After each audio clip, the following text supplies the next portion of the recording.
Confirming that the recording has started. So again, welcome to this webcast. My name is Becca Madsen. We're going to get started now.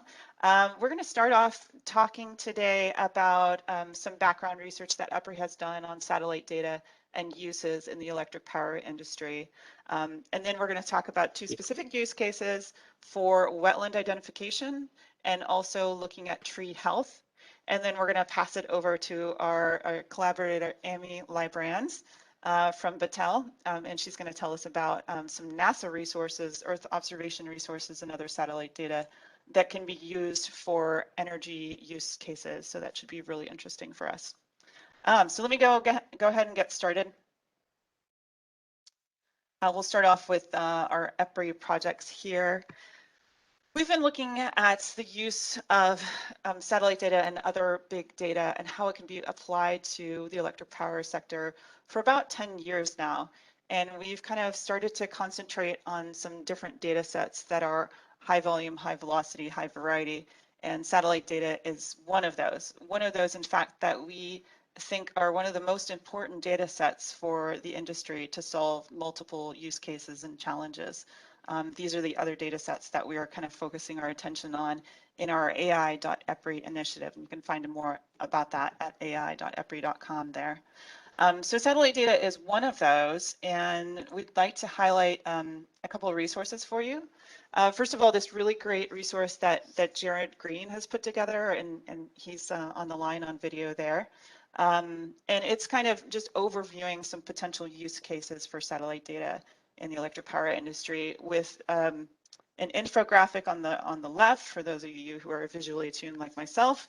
And then also a very nice list, a table. This is just one screenshot on the right side here, but a report that includes a table that just very briefly summarizes some different use cases of satellite data. This is just one page out of 3, I think.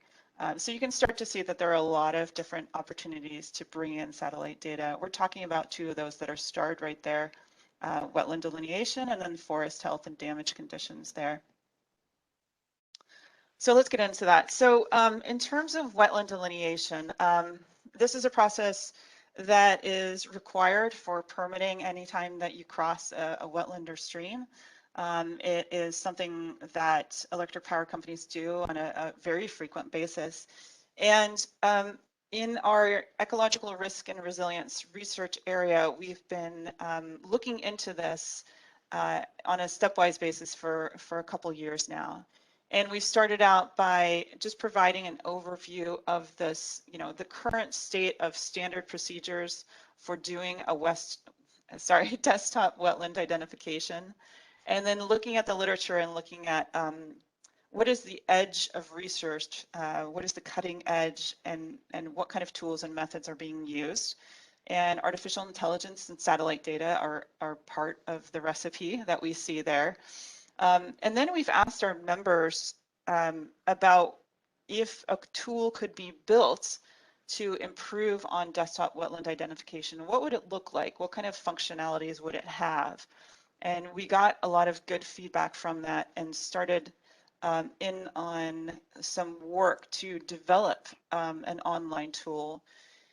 And it's centered around those functionalities that were desired, which included trying to provide data that was better than the National Wetlands Inventory data set, which is kind of the standard data set for identifying wetlands, and being able to bring together the most up-to-date information, including up-to-date satellite data, and tapping into artificial intelligence and seeing that as wanting to bring this cutting-edge method to wetland identification. So we put together a request for proposal last year and had a really wonderful number of very good applications and decided to collaborate with the Chesapeake Conservancy, who had in the past used artificial intelligence to automate classification of land cover in the Chesapeake area.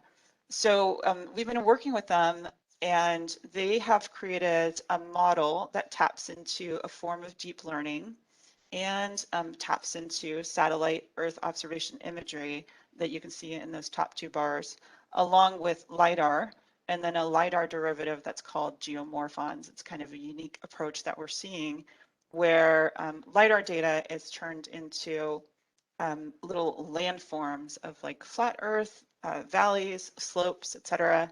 And there's a correlation between this very speckled red kind of pattern that you see in that bottom image and wetlands. And so we wanted to bring that into this model development.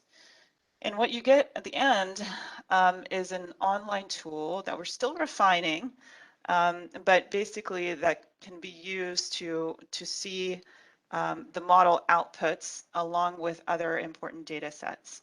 So it can bring in and show you the satellite Earth observation imagery, it can bring in the reference data, and it can bring in the model outputs, it can bring in energy information administration data about locations of power plants and things like that. So you can start to see where the wetlands are modeled to be. Now, we've only done the training on a third of the training data for now. On the bottom right, you'll see the locations of the training data that we were able to get. By the way, if anybody has good reference data that could be used as training data for delineated wetlands, hundreds or thousands of delineated wetlands, we'd love to know and expand this, the training data set. The model performance, it can be seen on that bullet that says IOU score. This is sort of within the world of artificial intelligence. This is a type of score. If you're familiar with other types of statistics, you think about p-value or r-squared value. This is similar. So it's showing a performance of between 81 to 85%, which is actually pretty good in the world of artificial intelligence. And we expect that performance to improve as we add the other two data sets, which we've just done, and I'm about to see the results this week, I hope, from our collaborators. So once we have that updated results, we will be able to share a link to test out this tool, and then we'll be getting further input from our EPRI members about the next directions for the tool. So that's just one example of tapping into satellite data and artificial intelligence to kind of automate some of the processes that are important for the electric power industry. So I'm going to just pause for a second and just check and see if there's any chats or questions. If you'd like to unmute yourself, you're welcome to ask a question about that particular use case.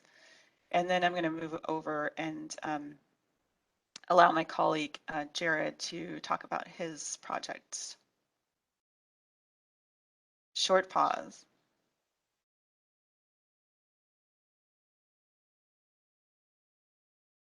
Okay, hearing none. Jared, I'll go ahead and advance the slides for you.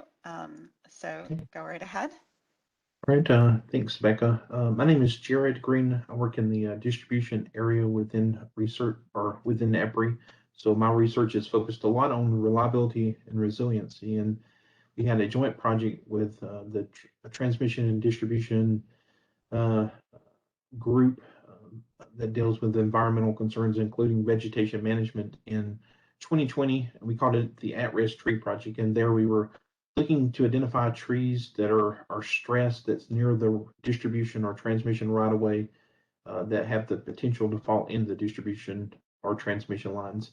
As you can see from this graphic, I won't spend a lot of time on it, but of all of the primary causes of outages in these different sections of the distribution circuit or distribution circuits, distribution systems, the primary, secondary service type of conductors, tree-related outages is at the top of the list. And so as a reliability and resiliency engineer, we want to see what we can do to help minimize the number of outages in all those categories, but especially vegetation and vegetation management type of outages.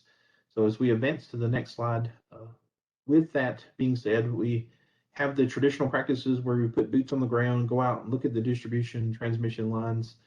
Then we thought, well, could we use technology to help with that process? And so we talked with our advisors, and they said a lot of times, it's not the dead trees that are falling into the distribution lines and potentially the transmission lines. It's typically green or trees with green leaves on them. And so we started down this path of, can we identify these trees before they actually are visibly sick and actually die, and to protect our distribution and transmission systems. So we started off looking at a couple of different things in order to classify these trees. One was just whether it was vegetation or not, and we used the NDVI and that index to classify those trees. And you see an example of that here. That's used widely across our industry and other industries. So probably not new to anyone, but it does help us for the first cut to say, hey, this is vegetation. And so as we go to the next slide, then we started looking at what can we get from satellite technologies in order to help out with this. We know for transmission lines, those are critical infrastructure, and we typically have the dollars to fly those lines, whether by helicopter or fixed wing aircraft, to inspect the lines and address any problems there. Since the distribution systems, as you would imagine, spans out across the utility service territory to serve our homes and businesses, that's not cost effective. So we thought, well, what can we do with satellite imagery? And so what we looked at, can we get a couple other pieces of information from the satellite imagery?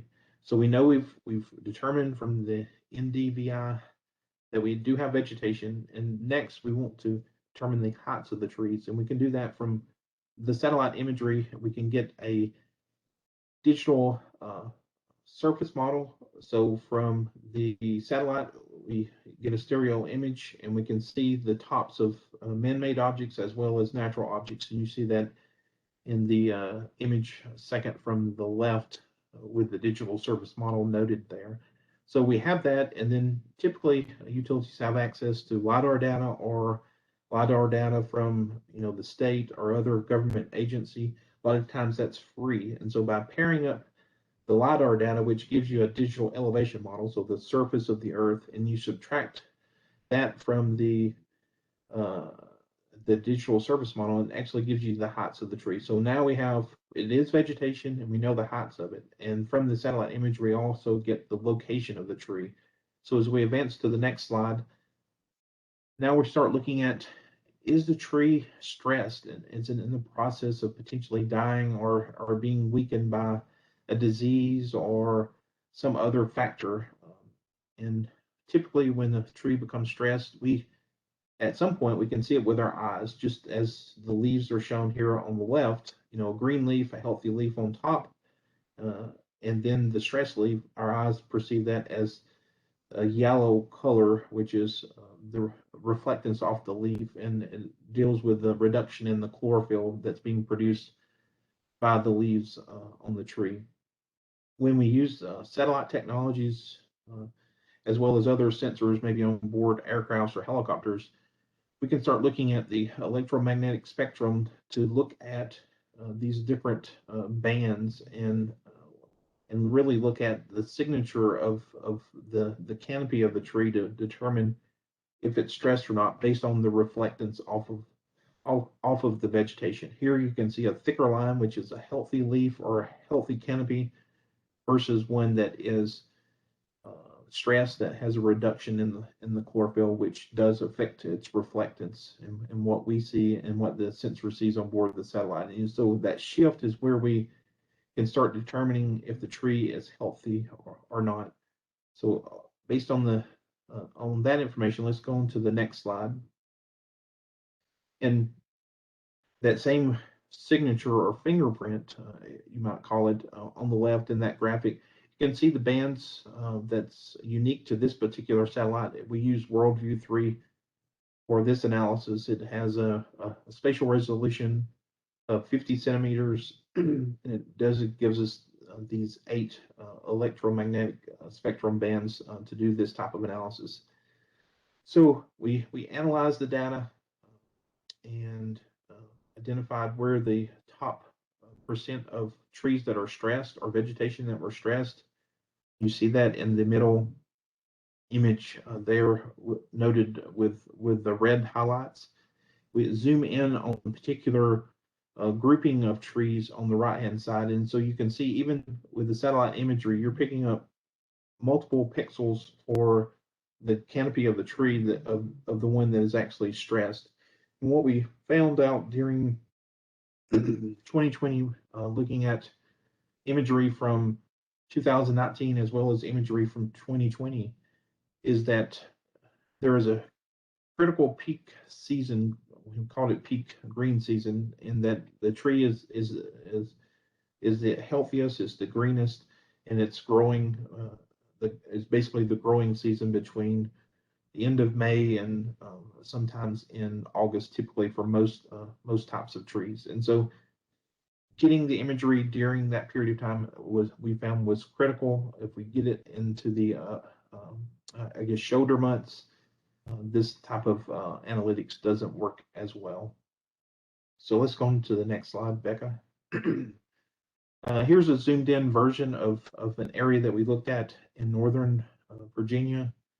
You can see here we've identified the poles for the distribution lines as the yellow dots. You can obviously see the transmission corridor that cuts through basically the center of the image here.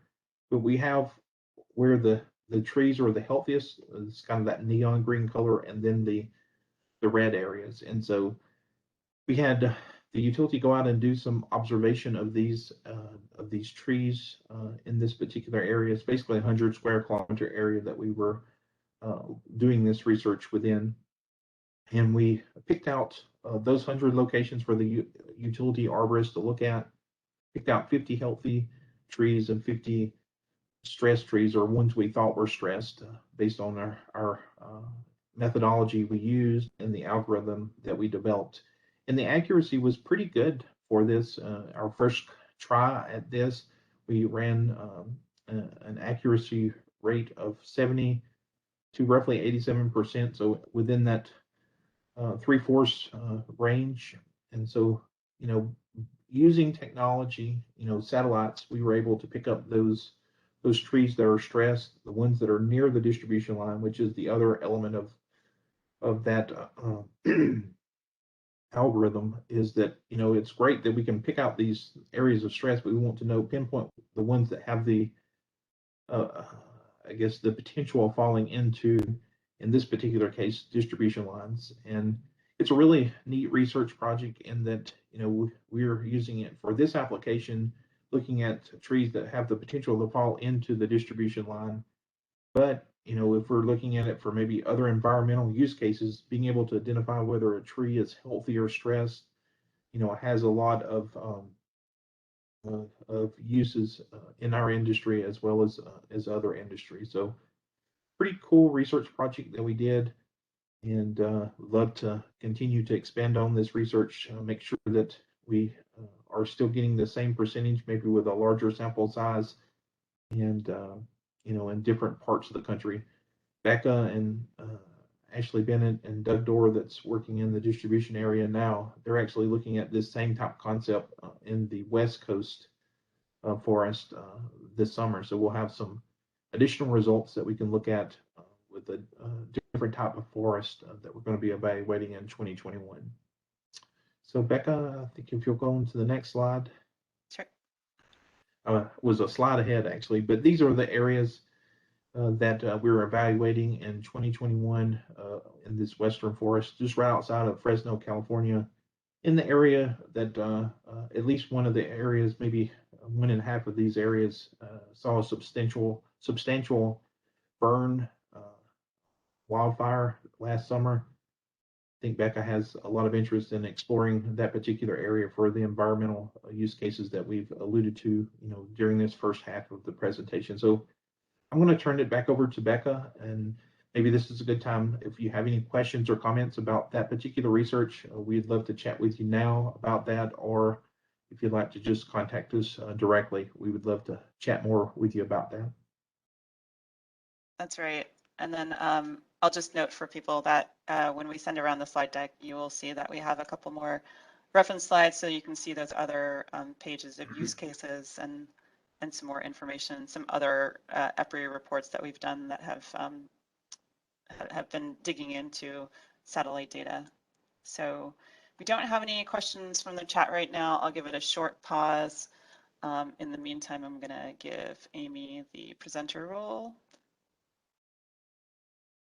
And let me pause for another 5 seconds. It always seems like the longest time, and even 5 seconds.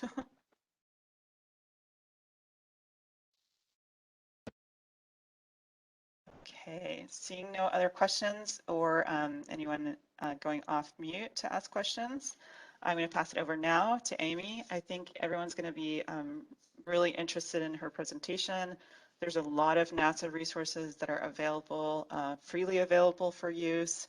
And Amy and her team have been thoughtfully pulling together resources and training information and links straight to the data for how you can sort of start tapping into and using NASA data. So Amy? Great, thank you, Becca. And thank you everyone for joining today. Like Becca said, my name is Amy Leibrand. I'm a lead social scientist at Battelle Memorial Institute. We are a global R&D nonprofit headquartered in Columbus, Ohio.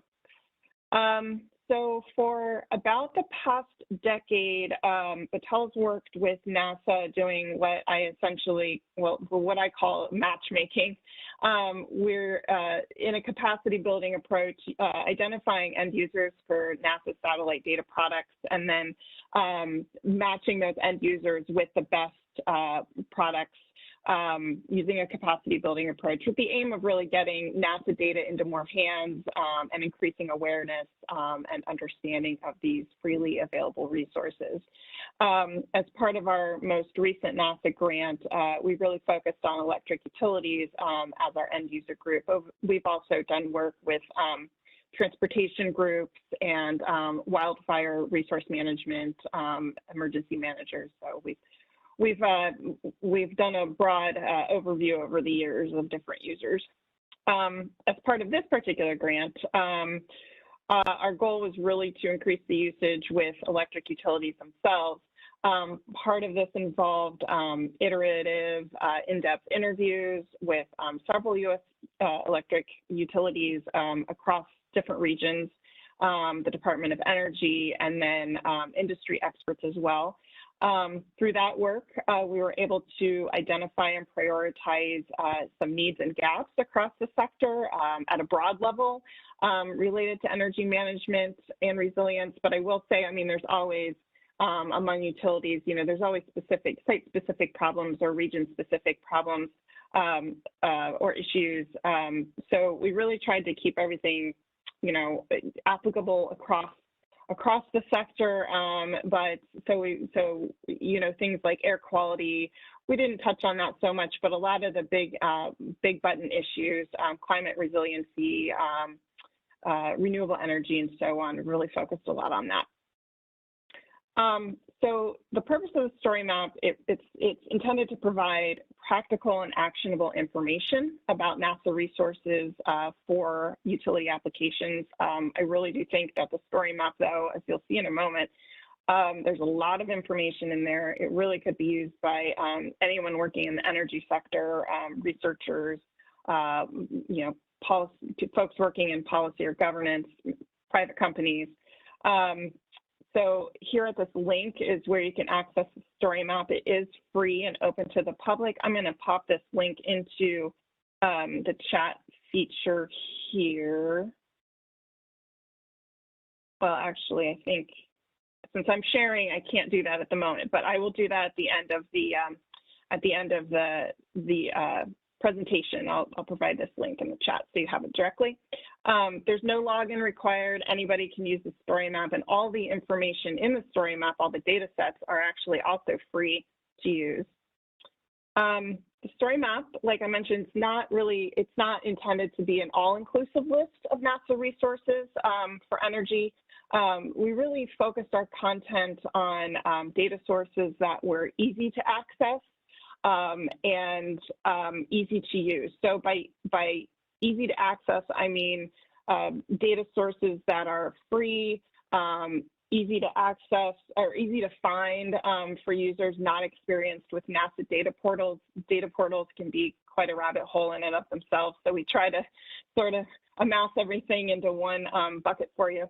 And then easy to use, meaning that most of the data that we include in the StoryMap are level 3 data in which the variables are provided on a gridded map.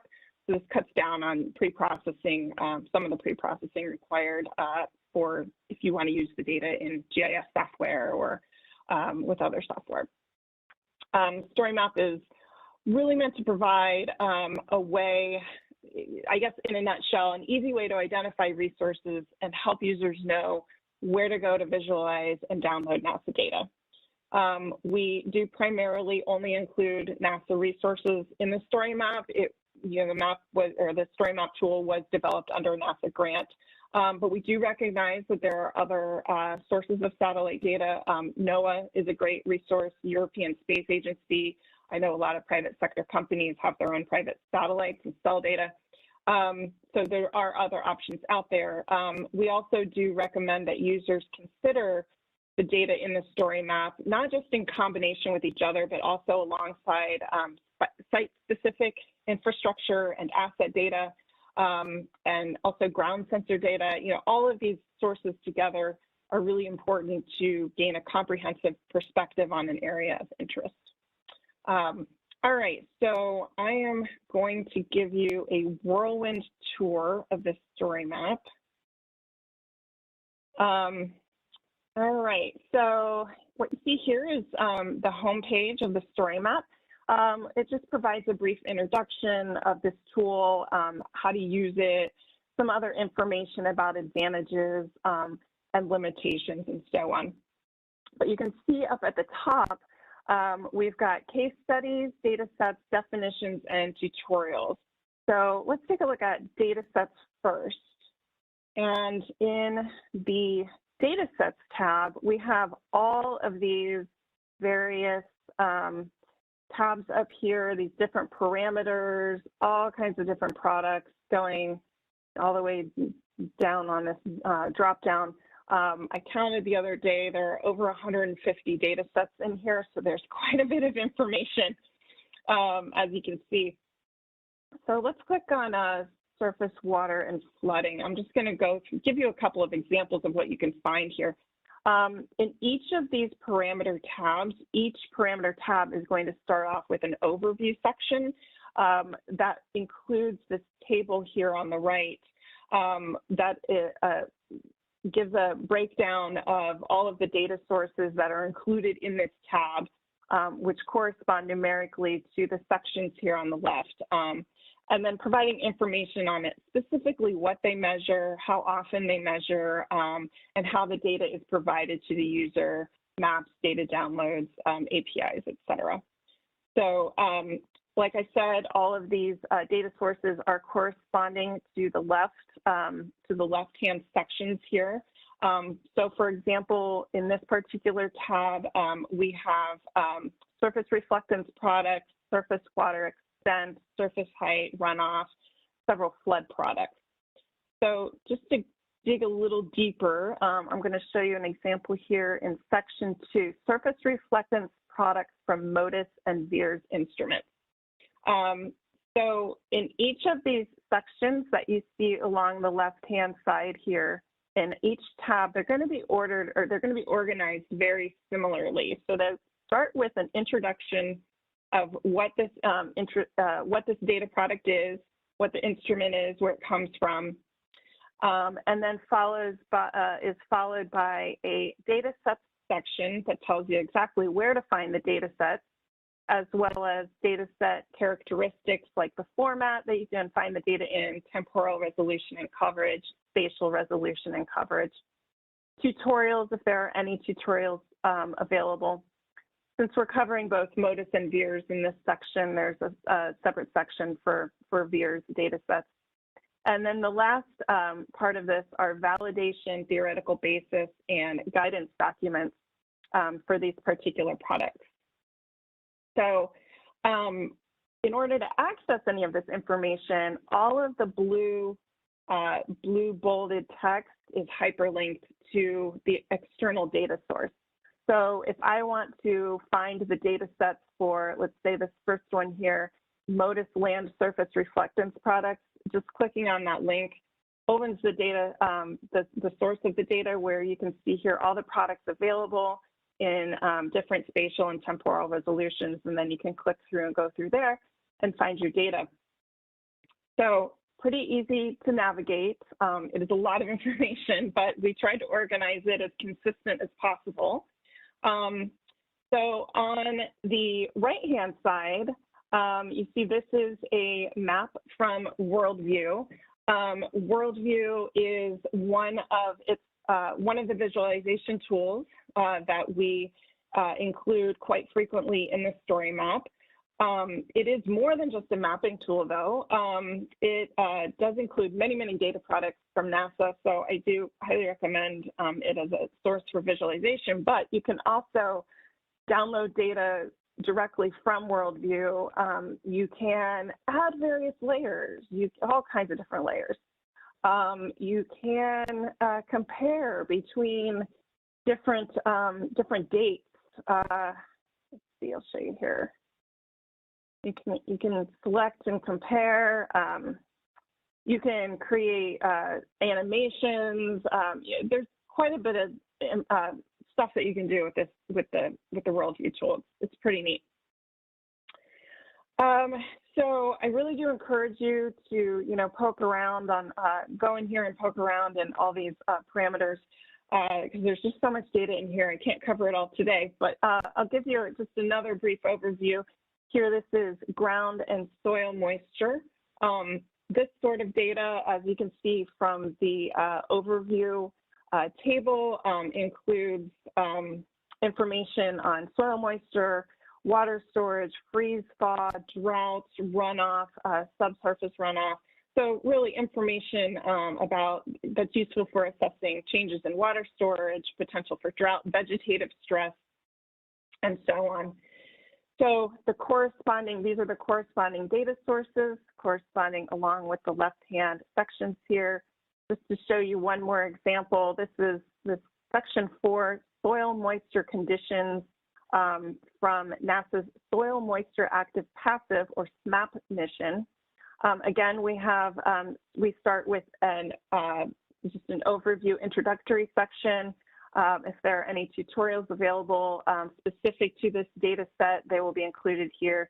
We've got the data sets themselves, the format, et cetera, and then validation, theoretical basis, and guidance documents as well. So you can see we're trying to be as consistent as possible across the board here so that it's easy for you to find what you want once you start digging in. So I do want to take note of some of the other features here. We do have oh, well, you know what? Let me go back to data sets. I wanted to touch on tutorials real quick. But in each of these parameter tabs, the very last section will be tutorials. Now you also see there's a tutorials tab up in the main header. So just to clarify, the tutorials section in each of these environmental parameters tabs, these will be tutorials that are actually specific to whatever data sets are included in this tab. So right now we're in groundwater and soil moisture. So the tutorials relate to drought, groundwater monitoring, soil moisture, evaporation, et cetera. But here up at the top, we have more general tutorials, which I'll show you. First one, fundamentals of remote sensing. If you're unsure about how to use this information, how to use this data, how to access it, this is a great quick tutorial to take.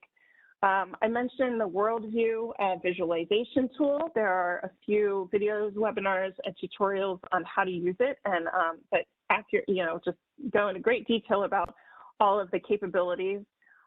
There's another visualization tool that we frequently reference in the StoryMap called Giovanni. Now, Giovanni is really good for a little bit different than WorldView. It's not quite as interactive. However, it's really good at plotting historical data across a time series. So it's just another option for you to visualize data. If you can also take the NASA data, and most of it is, if not all of it, is compatible with GIS software as well. I'm just going to skip down. Oh, I lost my mouse. There we go. Just going to skip down here down to sections 8 and 9. This is the LP DAC and the GES disk. And what these are NASA data portals If you want to go hunting for data on your own, if you don't see what you want in the StoryMap, the Section 8 and Section 9 will provide you some information on how to navigate those data portals. Like I said earlier, they can be a little overwhelming if you're not familiar with the way that NASA organizes their data portals. I also want to point out these sections 4, 5, 6, and 7, ARSET trainings. ARSET, if you're not familiar, ARSET is NASA's Applied Remote Sensing Training Program, which provides in-depth training on how to use satellite data products together and how to use data for specific uses. Also how to incorporate NASA, step-by-step instructions on how to incorporate NASA products into GIS software or use it with programming languages like Python. This first one here in Section 4, NASA Earth Observations for Energy Management, we actually just finished this 4-part series. I'll touch on this in a little bit and provide a link in the chat after I finish the presentation of where you can find this. There are some really good things here in this, for this specific to energy management, climate resilience, building energy efficiency, renewable energy, using NASA Power Web Services, which is specific to solar and wind power, and also other meteorological applications. And then these other ARSET trainings, we put together a list of applicable trainings for these different sections: water resource management, land management, and disaster products. So just, you know, very easy to just access, click on them, it'll take you right to the training. These are all on demand, by the way. So these are all online trainings, gives you an idea of, you know, how the course format, how long it's going to be. There's presentation slides. The transcript is provided if you need reference to that. So ARSET is a really, really good resource for learning more about how to apply your NASA data products specifically to, you know, actual real world applications. A lot of case studies in here as well. We also, there is a definitions tab, touches on some of the terminology that we use throughout the StoryMap. You know, what do we mean by resolution, course resolution, and et cetera, et cetera. So that's just a good reference base for you.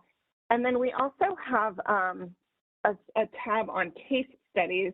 So for each of these areas you see here across the top, these subheaders, we provided a list of applicable NASA resources to address these different environmental issues. To give you a better idea of how these data sets can be used together to provide, you know, a more comprehensive picture. So, you know, you click on them and it'll take you right to the page that you need for you to go find those resources. And then also gives you a little bit of background information about how these are used together. So, like I said, there's so much information in here. I would love to spend the next hour talking about it all, but I highly recommend going in here yourself, poking around, seeing what is available and applicable to your needs. Let's see here.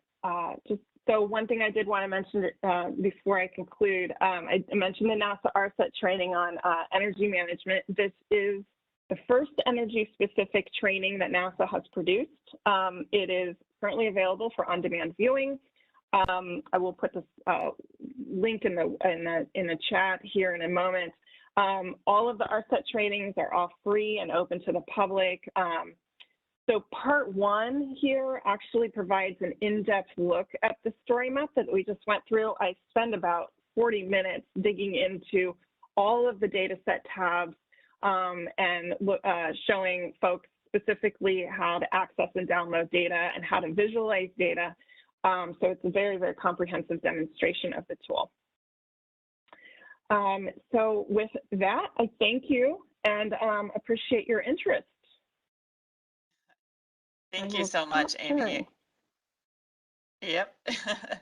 Yeah, I appreciate All that. right. I was putting in the chat that there's a lot of things that I need to look into here, and I could spend a lot of time uh,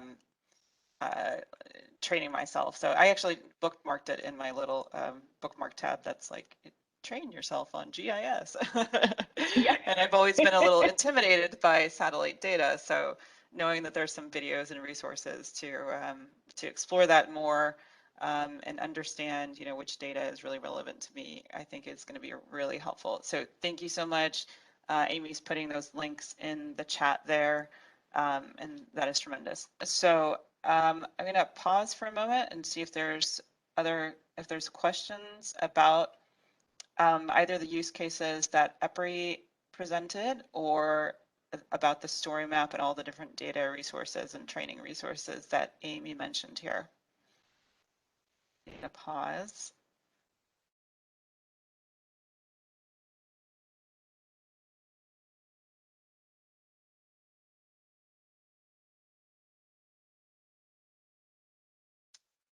Right.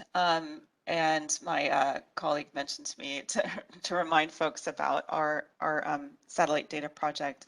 The project that Jared mentioned with the forest health and taking a look at that and trying out an algorithm to try to predict and identify stressed trees. What's nice about that resource is we have the commercial satellite data that would be available for sort of reuse for different applications if folks are interested in that. And in addition, what we like is that we're creating a ground truth resource as well. So we have the model predictions, but we have a good set of ground truth point data of trees and whether they are or are not stressed. And so this could provide a good potential for doing kind of a bake-off of different commercial services that are available. So that's just something to keep in mind there. So some ideas to maybe take home with you is that there is a tremendous amount of resources available from NASA. The training resources are pretty amazing and free. So that's something that I'm going to be thinking about putting on my training goals for next year, for sure. And then that that EPRI is doing a little bit of work here. If there's situations that you're finding yourself in where electric power companies have an issue and they're going about it in a traditional means, and you'd like to try out and test out the use of satellite data, whether it's the freely available NASA resources that we've seen here, or it's more high resolution commercial satellite data, and you're interested in testing that out, please let us know, and then let's start to connect people to the right resources and design research that meets your needs. So thank you very much. Just another quick pause, and let's see if there's any questions. Anybody wants to unmute and make a comment or have a question?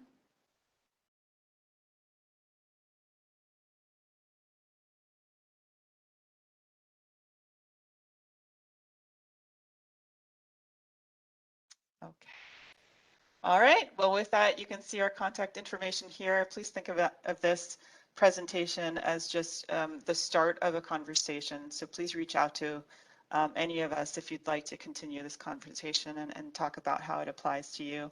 So I'll give you back another 12 minutes to your day, and we'll make this recording available to any colleagues who missed this. So thank you so much. Thank you so much to our speakers. Did a tremendous job on presenting their material. So thank you very much. Thank you, Amy. Thank you, Jared. Have a great day, everyone.